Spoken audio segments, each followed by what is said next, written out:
Yo, what is good, y'all? Hope that all you guys are doing well. In today's tutorial, I'm going to break down how you can create this reverse VHS type effect that I've been using for a while.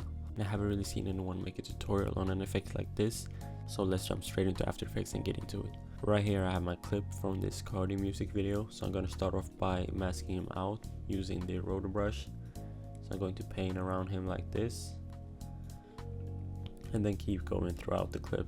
And then check the clip frame by frame to make sure that your masking is good. So after masking out my subject, I'm gonna press freeze to make sure that my rotoscope doesn't mess up later on while I'm working on this scene. So I just finished, and next step is to add on a refined soft matte effect and adjust the additional edge radius and the feather to make your clip look good. And this is just to smoothen up the edges and make it look a bit less rough and more clean. So what I'm going to do next is actually duplicate this layer and go to the bottom layer and remove all of the effects. And we're going to use this as a background layer and cut it here.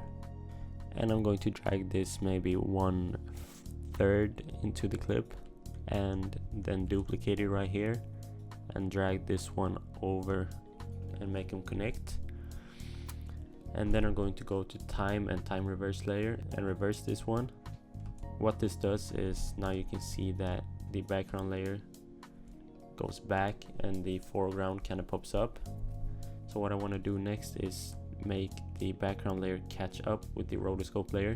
So I'm going to duplicate the first background layer right here and drag it all the way over. And then I'm going to go to time and time stretch, and I'm going to speed this up to maybe somewhere around 25. I usually just try out different numbers right here to see what fits my scene.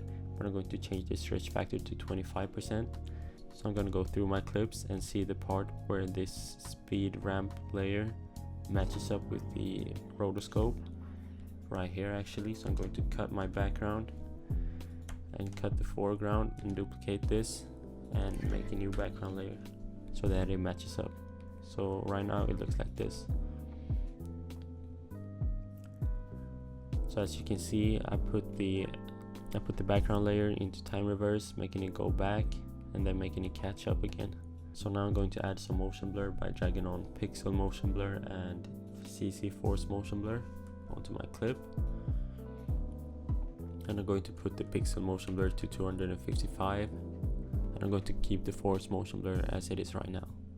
So right now I have something that looks like this. And that's actually clean in my opinion, but I think we can make it look a bit better is grab all of my background layers and pre-compose them just to structure my sequencing a bit. So next step, I'm going to add on a adjustment layer and drag it under the foreground layers and just above the background layers. So what I'm going to do is drag on a preset from my Opium preset pack, which you can find linked in the description, and just by dragging this on, I'll have something like this.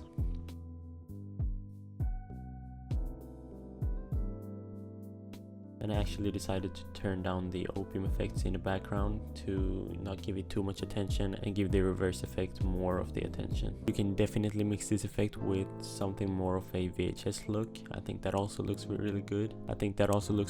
And this effect is also from my Opium preset pack, so I'll have them linked in the description. This effect was actually one of the easier ones, but I hope that you enjoyed it, and thank you all so much for watching. Make sure to subscribe and like the video, and I'll see you guys in the next one.